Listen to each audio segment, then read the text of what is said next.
Hello guys, welcome back to our channel that is career web. मेरा नाम है सतेंद्र पाठक और आज का लेक्चर बहुत ही इंपॉर्टेंट रहने वाला है क्योंकि आप लोगों के ज्यादातर लोगों के डॉक्यूमेंट वेरिफिकेशन के मेल्स आ गए हैं और जिनके भी मेल्स नहीं आए हैं उनके सेलेक्टेड कैंडिडेट की जो लिस्ट है वो मैं आपको आज शेयर करने वाला हूं। उसमें आप देख लेंगे कि आपका नाम है या नहीं। अगर आपके रोल नंबर नहीं पता, आपके रजिस्ट्रेशन नंबर नहीं पता, आपके एडमिट कार्ड खो गए हैं तो घबराने की कोई बात नहीं। मैं आपको सारा कुछ डिटेल आज देने वाला हूं स्टेप बाय स्टेप। और उसके अलावा वो सारी क्वेरीज जो आप लोगों ने हमें भेजी हैं, दैट इज कि डॉक्यूमेंट कौन कौन से नीडेड होंगे, ये सेल्फ अटेस्टेशन फॉर्म का क्या खेल है, ड्रेस कोड क्या रहेगा, अदर्स वगैरह। और ध्यान रहे अगर इसके अलावा भी कोई डाउट होती है तो आप एक टेलीग्राम चैनल है दैट इज ATC_AO ऐसे करके आप सर्च करिएगा टेलीग्राम पे, तो आपको एक डिस्कशन ग्रुप मिलेगा। एक क्वालिफाइड कैंडिडेट्स का ही आपका चैनल है, ग्रुप है, तो आप वहां पे अपने सारे डाउट्स पोस्ट करिए और जो कुछ भी डाउट्स होंगी मैं उस पर आपको प्रतिक्रिया जरूर दूंगा। इन केस अगर मैं नहीं दे पाया तो मैं एक वीडियो उस पर जरूर बना के आपको डाल दूंगा। आज के लेक्चर में कौन कौन सी चीजें हम लोग आज डिस्कस करने वाले हैं, the points that are to be considered in our lecture today is DV mail के बारे में, यानी कि whether you have got your document verification mail और नॉट। और अगर सबने मेल पाया है तो सबको क्यों नहीं मिला। बहुत सारे कैंडिडेट हैं जो बता रहे हैं कि उनको मेल्स नहीं मिले हैं ऑल दो दे आर क्वालिफाइड। ठीक है, डीवी लिस्ट में हम लोग बारी बारी कैंडिडेट लिस्ट चेक करेंगे, दैट इज एओ का भी और एटीसी का भी। वेन्यू देखेंगे कि इसका डॉक्यूमेंट वेरिफिकेशन का या वॉइस ट्रेनिंग का वेन्यू कहां पे है, ड्रेस कोड सिंपली क्या रहने वाला है, डॉक्यूमेंट्स कौन से चाहिए, और सबसे बड़ा हवा जो आप लोग उड़ा रखे हो that is self attestation form, ये क्या लफड़ा है इसके बारे में देखेंगे। इसके अलावा अदर्स में जैसे मेडिकल सर्टिफिकेशन के बारे में या कोई भी और सर्टिफिकेशन, जैसे कौन सी डॉक्यूमेंट सर्टिफिकेट जो है वैलिड है। कुछ बता रहे हैं कि 2020 के पहले के वैलिड होंगे, कुछ कह रहे हैं उसके बाद के वैलिड होंगे, तो एक करके आइए सब कुछ हम लोग देखते हैं। फर्स्ट ऑफ ऑल मैं आपको ले चलता हूं क्रोम वेबसाइट पे, दैट इज आपको ले चलता हूं वेबसाइट्स पे, दैट इज एयरपोर्ट अथॉरिटी की वेबसाइट्स। यहां पे आप जाएंगे कैरियर सेक्शन में। ओके, कैरियर सेक्शन में जाइए। कैरियर सेक्शन में आप जाएंगे तो आपको रिक्रूटमेंट की पूरी डिटेल्स आपको मिलेंगी। दैट इज जैसे देखिए यहां पे पहला जो डिटेल आपको मिल रहा है that is direct recruitment for the post of manager and junior executive in various discipline advertisement. वही 5/2020 वाली एडवर्टाइजमेंट जो मई की थी और अक्टूबर में हम लोग को मिली थी। ओके, जॉब पोस्ट एक्चुअली 26 नवंबर को पोस्ट हुई थी, ये 368 पोस्ट थे। और इसका देखो यहाँ पे लिख रहा है अपडेटेड ऑन 10/8/2021, यानी 10 तारीख को ये अपडेट आया है प्रेस नोट। ठीक है, तो आप यहां पे क्लिक करेंगे। अच्छा, एक यहां सिलेबस में भी अपडेट आपको दिख रहा होगा 10/8/2021, इस पे आप क्लिक करेंगे आपको कुछ भी नहीं मिलने वाला, that is as blank as usual. कोई भी अपडेट नहीं है सिलेबस में। ठीक है, सिलेबस का क्या लेना देना है अभी, है ना, तो इस पे आपको क्लिक करने से बचना है। सीधे आप सिंपली प्रेस नोट्स पे क्लिक करेंगे। जैसे ही आप प्रेस नोट पे क्लिक करेंगे you will jump on to this page, और इस पेज को आप गौर से देखिए। इसमें पहला जो लिंक है that is of document verification का लिस्ट जो है टेक्निकल के लिए। देखिए देन सेकंड वाले पे आप क्लिक करेंगे, यानी एयर ट्रैफिक कंट्रोलर का जो लिस्ट है डॉक्यूमेंट वेरिफिकेशन का वो यहां पे आपको मिलेगा। इसके बाद में आप आएंगे फोर्थ नंबर पे आपको एयरपोर्ट ऑपरेशंस का मिलेगा। अगर आप में से कोई भी ऐसे हैं जो मैनेजर्स के लिए, टेक्निकल्स के लिए आपने अप्लाई किया है और आपको बहुत सारे डाउट्स हैं तो आप हमें डायरेक्टली मैसेज करिए टेलीग्राम पे। चैनल आप जानते ही हैं, उसी चैनल में आपको डिस्क्रिप्शन में जाएंगे तो आपको मेरा यूजर आईडी मिल जाएगा, उस पर आप डायरेक्टली क्लिक करिए और simply you can contact me at satyendrapathak@gmail.com। Satyendra में SATYENDRAPATHAKSIR@gmail.com सिंपली मेल करिए। और भी कोई अगर डाउट होंगे तो मैं उसको क्लियर आउट जरूर करूंगा। तो आइए हमारी बस देखते हैं कि जो लिस्ट आई है, इन लिस्ट में कौन कौन से लिस्ट ऐसे हैं जो आपको देखने चाहिए, जो आपको पता होने चाहिए। सबसे पहले हम लोग चेक करते हैं एयरपोर्ट ऑपरेशंस का। देखिए एयरपोर्ट ऑपरेशन में देखिए यहाँ board room, A block, 3rd floor, airport authority of India corporate headquarters, Rajiv Gandhi Bhavan, Safdarjung airport, new Delhi 11003। यानी सिंपली जो सेंट्रल हेडक्वार्टर है वहीं पे आप लोग को बुलाया गया, यही आपकी वेन्यू है। ठीक है, इसमें आप स्क्रॉल डाउन करेंगे तो आप पाएंगे कि जितने भी कैंडिडेट जो भी सिलेक्टेड हैं उन सबके roll number as well as application referral number that is registration number आपको एक सीक्वेंस में मिल जाएंगे। यहां पे आपको सिंपली क्या करना है, कंट्रोल F करोगे आप। कंट्रोल F आप जैसे ही करोगे वैसे ही आपको क्या होंगी, सारी चीजें निकल के मिलनी शुरू हो जाएंगी। तो आप चाहें तो कंट्रोल F करके भी चेक कर सकते हैं, राइट। इस पे आप स्क्रॉल करते जाइए, जस्ट अ सेक।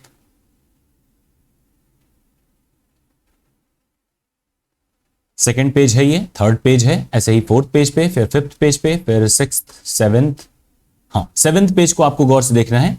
7th में है document required at the time of document verification for the post of junior executive airport operation, और यहीं सब लोग देख करके हवा उड़ा रहे हैं।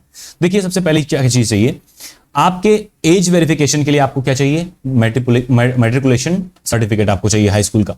ठीक है, फिर उसके बाद में इंटरमीडिएट या हायर सेकेंडरी जो भी आप कह लें, या फिर आप डिप्लोमा किए हों उसकी सर्टिफिकेट चाहिए, या अगर आप ग्रेजुएट हैं तो ग्रेजुएशन तो चाहिए, जरूरी थी तो ग्रेजुएशन की आपको सर्टिफिकेट चाहिए, ठीक है, सर्टिफिकेट चाहिए, नॉट अ रिजल्ट, और सबका जेरोक्स कॉपी, एंड देन उसको आपको सेल्फ अटेस्ट भी करना है, ठीक है। फिर इसके बाद में ईयर वाइज, अच्छा सारे मार्कशीट, यानी कि ये नहीं कि आप जो है फाइनल ईयर का मार्कशीट लेके पहुंचे, सारे मार्कशीट भी ईयर वाइज आपको चाहिए और सर्टिफिकेट भी चाहिए। और अगर मान लीजिए आपकी ग्रेडिंग सिस्टम है तो उसको कन्वर्ट करने वाली, परसेंटेज में कन्वर्ट करने वाला जो भी मापदंड जो उस यूनिवर्सिटी ने बनाया हुआ है वो भी डिटेल आपको लेके जाना होगा, वो सर्टिफिकेट लेके जाना होगा कि कैसे कन्वर्ट करना है सीजीपीए को, किसमें, परसेंटेज या मार्क्स में। ओके, यहां पे आपको देखिए दिया हुआ है। अगर आप SC ST में आते हैं या ओबीसी नॉन क्रीमी लेयर में आते हैं तभी, ठीक है, ओबीसी का खाली non creamy layer, SC ST या फिर ईडब्ल्यूएस में आते हैं, या फिर विकलांगता है, अप्रेंटिस आपने किया हुआ है, पहले से प्रशिक्षण किया हुआ है AI में, तो इन केस आपको क्या चाहिए, सर्टिफिकेट चाहिए। और यहां मैं आपको बता दूं, certificate should be prior to 1 month of the notification release और अंटिल नाउ, यानी तब से लेकर, यानी जो नोटिफिकेशन आई थी उस डेट से लेकर के अगर आज तक के बीच में बना हुआ द बेस्ट है, ठीक है। उससे पहले भी 1 महीने तक अगर है तो भी वैलिड है, या उसके बाद में आपने बनाया है तो भी वैलिड है। अच्छा, इसमें ओबीसी सर्टिफिकेट में या जाति प्रमाण पत्र में अगर आप देखेंगे तो इसमें क्या होता है कि एक सर्टिफिकेट होती है जो राज्य जारी करती है, एक केंद्र जारी करती है, और आपको जानकारी के लिए बता दें दोनों के दोनों वैलिड हैं, इसमें कोई दिक्कत नहीं है, ठीक है। अच्छा, प्रमाण पत्र की बात हो गई। इसके बाद में ईडब्ल्यूएस सर्टिफिकेट प्रेस्क्राइब फॉर्मेट में, जो भी फॉर्मेट देंगे उस फॉर्मेट पे ही होना चाहिए, और बेसिकली आपके पास वही फॉर्मेट होगा, उसमें टेंशन लेने वाली बात नहीं है।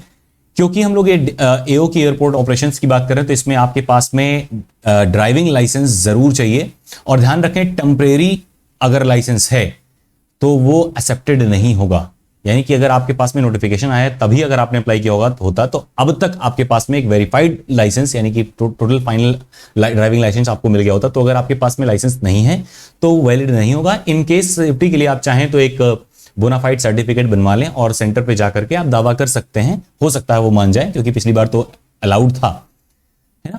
तो उसमें ध्यान रखें कि आप कर सकते हैं कोशिश, अगर नहीं है तो थोड़ा सा चांस कम है, ठीक है, थोड़ा क्या है, जैसा कि उन्होंने लिखा है उस हिसाब से पूरा चांस नहीं है।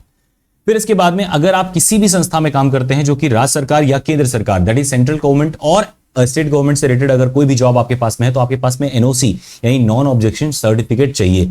ध्यान रहे, अगर मान लीजिए जॉब आपने छोड़ रखा है 2-3 साल 4 साल पहले भी, तब भी आपको एनओसी अवेलेबल करना पड़ेगा। अगर आपके पास में रिलीविंग लेटर मिल चुका उसके बाद भी आपको एनओसी लेके जाना पड़ेगा। इन केस अगर आप प्राइवेट किसी फर्म में जॉब करते हैं तो कोई जरूरी नहीं है, अगर आप जॉब दिखाते हैं, if you are showing your job at the time of recruitment, तो आपको उसको एनओसी दिखाना होगा। अगर आप शो ही नहीं करते कि आप जॉब कर रहे हैं किसी प्राइवेट फर्म में तो कोई मैंडेटरी नहीं है, ऐसा कुछ इसमें लिखा हुआ नहीं है, ठीक है। अस्थायी, अच्छा, फिर इसके बाद में आपके पास में कोई आईडी प्रूफ होनी चाहिए जिसमें Aadhaar card, voter ID, driving licence या पासपोर्ट सभी चलेंगे। तो अगर आप ड्राइविंग लाइसेंस लेके जा रहे हैं तो जरूरी है, बस उतना ही काम चल जाएगा आपका। इसका एक देखो 1 set self attested photo copy चाहिए, ओरिजिनल के साथ साथ में एक सेल्फ अटेस्टेड जेरॉक्स कॉपी भी चाहिए, मैंने बताया ही। एक फोटोग्राफ चाहिए पासपोर्ट साइज का, आप 3 लेके जाइएगा, ठीक है, 3 लेके जाइएगा। और आप तभी जाएं जब आपके पास में सारी चीजें, सारे डॉक्यूमेंट ओरिजिनल में वहां पे हों और सारी एलिजिबिलिटी क्राइटेरिया आप फुलफिल कर रहे हो, तभी वहां पे जाएं, ठीक है, ऐसा इन्होंने मेंशन किया है। इसके बाद में ध्यान रखें कि अगर आप फुलफिल नहीं करते हैं कोई क्राइटेरिया को तो आपका कैंडिडेचर रद्द माना जाएगा, कंसीडर नहीं किया जाएगा। और तिथि, समय, स्थान परिवर्तन के कोई भी अनुरोध को स्वीकार नहीं किया जाएगा, यानी जो डेट आपको मिल गई है उस डेट पे आपको अवेलेबल होना है, उसके लिए कोई भी एक्सक्यूज ना तो वो देंगे और ना आप दे सकते हैं, ठीक है। अगर आप देते हैं तो आप वैलिड ही नहीं माने जाएंगे, तो एटलीस्ट आप इसके लिए प्रिपेयर रहें। That was all about AO, that was all about AO. अब आइए अब बात करते हैं हम लोग एटीसी की बारे में बात करते हैं कि एटीसी में क्या हालचाल है और क्या ये देखने वाले हैं, ठीक है। सो जब हम एटीसी पे आते हैं तो एटीसी में भी देखिए आपका क्या है, लेट्स देखिए वेन्यू, सेम वेन्यू है, सेम फ्लोर है, ठीक है, सेम प्लेस है, सब कुछ यहाँ पे आप देख लीजिए सेम प्लेस है। इसके बाद में आपको रोल नंबर, रजिस्ट्रेशन नंबर, दोनों के दोनों का एकदम पूरा लिस्ट मिल रहा है। कंट्रोल F करिए, सीधे फाइंड कर लीजिए, सर्च करिए, सीधे अपने आप को फाइंड कर लीजिए। अगर आपके पास मान लीजिए एडमिट कार्ड नहीं है या कोई डिटेल्स आपके पास पुराने नहीं है तो कोई टेंशन वाली बात नहीं है। अच्छा, एक चीज और आपको बता दूं मैं कि अगर आपके पास में मेल आया है, खास करके एओ वाले जितने भी कैंडिडेट हैं सबके पास में आ चुका है। एटीसी में अभी ज्यादातर लोगों के पास में नहीं आया है तो कोई टेंशन की बात नहीं है, लेकिन जिनके पास भी आ गया है वो सभी लोग अपने उस डॉक्यूमेंट वेरिफिकेशन लेटर यानी डीवी लेटर जो आपके पास में है या वॉइस टेस्ट जो लेटर है, दोनों का फोटो प्रिंट आउट निकाल करके ओरिजिनल फॉर्म में आप सेंटर पे लेके जाएं, ठीक है। ओरिजिनल फॉर्म में मतलब प्रिंट आउट करिए, प्रिंट आउट करने के बाद में जो भी डेटा आप उसमें दिए हुए हैं वो तो चाहिए ही चाहिए, और ये भी चाहिए, ठीक है, क्योंकि इसमें आपका नेम लिस्ट वगैरह सब कुछ है। फिर इसके बाद में क्या होना चाहिए, आयु प्रमाण पत्र के लिए देखो इसमें भी सेम वही मैट्रिकुलेशन, फिर 12th का, फिर ग्रेजुएशन का। ग्रेजुएशन के बाद ईयर वाइज आपके पास में सारे मार्कशीट भी चाहिए। फिर इसके बाद में अगर सीजीपीए आपका है या ग्रेडिंग सिस्टम है तो आपको क्या चाहिए, उसका कन्वर्जन सर्टिफिकेट चाहिए, जो यूनिवर्सिटी या फिर आपकी जो संस्था है वो प्रोवाइड कराती है, वो भी आपके पास में चाहिए। नेक्स्ट में देखिए SC ST वही सारी चीजें हैं। अगर आप ओबीसी वगैरह का सर्टिफिकेट है तो वो भी चाहिए, वैलिड ईडब्ल्यूएस सर्टिफिकेट चाहिए प्रेस्क्राइब फॉर्मेट में। फॉर्मेट एक बार चेक कर लीजिएगा इसके डॉक्यूमेंट सेक्शन में जाकर के साइट के, वहां पर आपको फॉर्मेट मिल जाएंगे। ये एनओसी चाहिए अगर आप जॉब कर रहे हैं, हम लोगों ने सर्च कर लिया, पहले ही चेक कर लिया। एक आईडी प्रूफ चाहिए ओरिजिनल फॉर्म में, वोटर आईडी, आधार कार्ड, ड्राइविंग लाइसेंस, पासपोर्ट, सारे के सारे वैलिड हैं, कोई टेंशन वाली बात नहीं है। सभी डॉक्यूमेंट्स जो कुछ भी आप लेके जा रहे हैं उसका एक जेरोक्स कॉपी, और वो सेल्फ अटेस्टेड, यानी आप उस पर सिग्नेचर करके अटेस्टेड बाई माई सेल्फ, और वहां पे आप सिग्नेचर एंड देन डेट आप लिख करके लेके जाएंगे।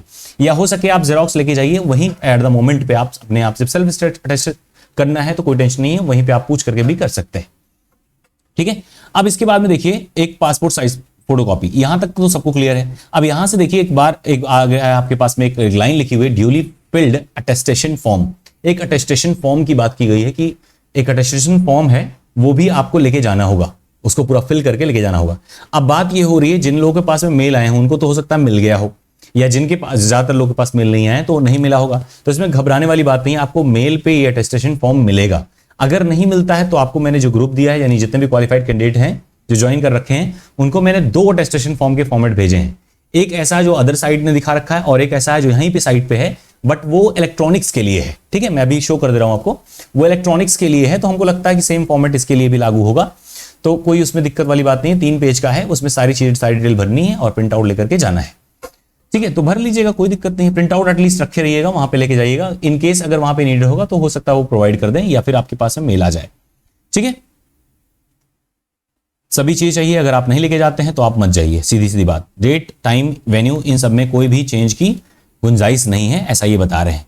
तो कुल मिला जुला के ये सारी डिटेल्स ऐसी थी जो आपको जाननी चाहिए थी, और ये दोनों के दोनों डॉक्यूमेंट्स मैंने सेंड कर दिए हैं आपको उस ग्रुप में, यानी ATC का जो चैनल हमने बनाया क्वालिफाइड कैंडिडेट्स का, उसमें हमने सेंड कर रखा है। ओके, जस्ट अ सेक। अब आ जाते हैं हम लोग, बात करते हैं अपने बाकी डिटेल्स के बारे में, यानी ड्रेस कोड क्या होना चाहिए। वेन्यू की बात हो गई, डीवी लिस्ट की बात हो गई, मेल की बात हो गई। ड्रेस कोड में ध्यान रखें फॉर्मल चाहिए, प्योरली फॉर्मल ड्रेस कोड चाहिए। ध्यान रखें कभी भी आप किसी भी डॉक्यूमेंट वेरिफिकेशन के लिए जाते हैं तो आप फॉर्मल ड्रेस कोड में जाते हैं, यहां भी जाइए एक अच्छे हैंडसम कैंडिडेट बन के जाइए। डॉक्यूमेंट्स में जितने भी डॉक्यूमेंट्स अभी आपको हमने लिस्ट दी है वो सारे लेके जाने ही जाने हैं, उसको मैं ग्रुप में भी सेंड कर चुका हूं। ग्रुप क्या है, ATC_AO,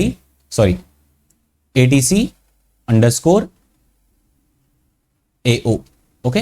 इसको आप टेलीग्राम पे सर्च करेंगे मिल जाएगा, और या फिर पुराना जो चैनल था AAI_ATC, ठीक है। तो चाहे तो आप ये ले लीजिए, चाहे तो आप ये ले लीजिए, कोई दिक्कत नहीं। इस पे मैं कहूंगा कि सारे सेलेक्टेड कैंडिडेट इसको ज्वाइन करें, उस पर सारी चीजें आपको मिलती रहेंगी। ग्रुप है वो, तो उसमें आप अपने सारे डाउट्स भी भेज सकते हैं, डिस्कशन भी कर सकते हैं एज यूजुअल, ओके। अदर्स में जो सारे आपके ज्यादातर डाउट आए हैं वो ये आए हैं कि क्या अगर आप मान लीजिए प्राइवेट फॉर्म में हैं तो आपको एनओसी चाहिए। यस चाहिए अगर प्राइवेट में है, बट तभी चाहिए जब आप उसको डिक्लेयर करते हैं कि हम प्राइवेट फॉर्म में जॉब कर रहा हूं। अगर आप डिक्लेयर ही नहीं करते हैं आप जॉब कर रहे हैं तो क्या जरूरत है, और डिक्लेयर करने की क्या जरूरत है, ठीक है। तो उसको छोड़ दीजिए। गवर्नमेंट जॉब में है तो एनओसी चाहिए, वेदर आप अगर वहां से रिलीविंग लेटर आपके पास में, रिलीविंग लेटर और एनओसी तब भी चाहिए। 1 साल 2 साल 10 साल पहले छोड़ चुके हैं अगर गवर्नमेंट जॉब को, तब भी चाहिए। यानी अगर गवर्नमेंट जॉब आप कर रहे थे तो नॉर्मली आप 27 के होंगे, यानी 21 के बाद में कोई भी जॉब मान लीजिए गवर्नमेंट आपने ज्वाइन कर रखी है तो ध्यान रखें 5 साल पुराना भी हो तब भी एनओसी चाहिए। क्लियर। नेक्स्ट पे देख लीजिए, नेक्स्ट पे आप लोगों ने मेडिकल सर्टिफिकेट की बात की है, तो मेडिकल सर्टिफिकेट के बारे में कहीं भी मेंशन नहीं है। पिछली बार मेंशन था तो जरूरी था, इस बार मेंशन नहीं है तो कोई जरूरत नहीं है, ठीक है। अगर आपके पास में डॉक्यूमेंट वेरिफिकेशन हो जाता है तो उसके बाद में ट्रेनिंग से पहले वो मेडिकल सर्टिफिकेट अगर मांगते हैं, वैसे बेसिकली मांगेंगे जरूर, किसी भी स्टेप मांगेंगे जरूर, तो आप सर्टिफिकेट लेके जाइएगा। एटीसी वाले कैंडिडेट को मैं बता दूं कि चश्मे को लेकर कोई दिक्कत नहीं है, विजन को लेकर कोई दिक्कत नहीं है, बस ये है चश्मा लगाने के बाद आपको क्लियर दिखना चाहिए। और कोई अगर टेस्टिंग की बात हो तो कुल मिला जुला के आप बीमार ना हो, किसी असाध्य रोग से ग्रसित ना हो कि आप 1-2 साल में निपटने वाले हो, ऐसे कैंडिडेट ना हो, तो बेसिकली कोई दिक्कत नहीं है। बेसिक जितने भी डिसीज हैं चल जाएंगे, ठीक है। कोरोना हो गया या बुखार हो गया, जुकाम हो गया, है ना, फोड़ा फुंसी हो गया, इन सब में चल जाएगा। नहीं बेसिक सारे डिसीज मान्य हैं। इवन शुगर वगैरह भी है अगर बेसिक लेवल में तो कोई दिक्कत नहीं, उसमें कोई दिक्कत नहीं होती है।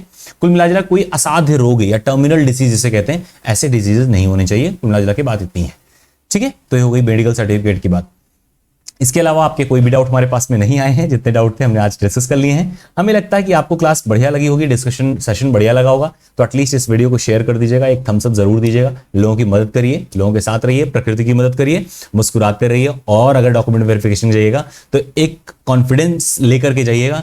जितने भी लोग एटीसी के लिए जा रहे हैं, आपको मैंने वॉइस टेस्ट के लिए जितने भी डायरेक्शंस दिए थे सारे फॉलो करिएगा। कोल्ड ड्रिंक से बचिए, हर वो ठंडी चीज से बचिए, गर्म चीजें काढ़ा वगैरह पीते रहिए, थोड़ा सा रियाज कर सके तो बहुत बेहतर है, और थोड़ा बहुत कोशिश करते रहें अच्छा बोलने का, ठीक है, और प्रयास करें बीमार ना पड़े इधर, ठीक है। अगर बीमार पड़ जाते हैं सीधे आप बाहर हो जाएंगे, अगर आपको जुकाम है खांसी है सीधे बाहर कर दिए जाएंगे, तो प्रयास करके जाएं कि अपने हेल्थ को सही करें। अगर जुकाम है थोड़ा बहुत चलेगा, आप काढ़ा वगैरह पी करके खुद को ठीक करने की कोशिश करें, ठीक है। दोबारा कोई डेट आपको मिलने वाली नहीं है, एक ही चांस होता है, ठीक है। तो एटीसी कैंडिडेट्स वॉइस टेस्ट के लिए सारे प्रिपरेशन वीडियो जरूर देखिएगा जो अपने प्लेलिस्ट में डाल रखी है कि वॉइस टेस्ट में क्या नेसेसरी है।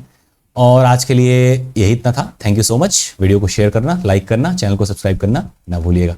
Thank you, all the best and bye bye.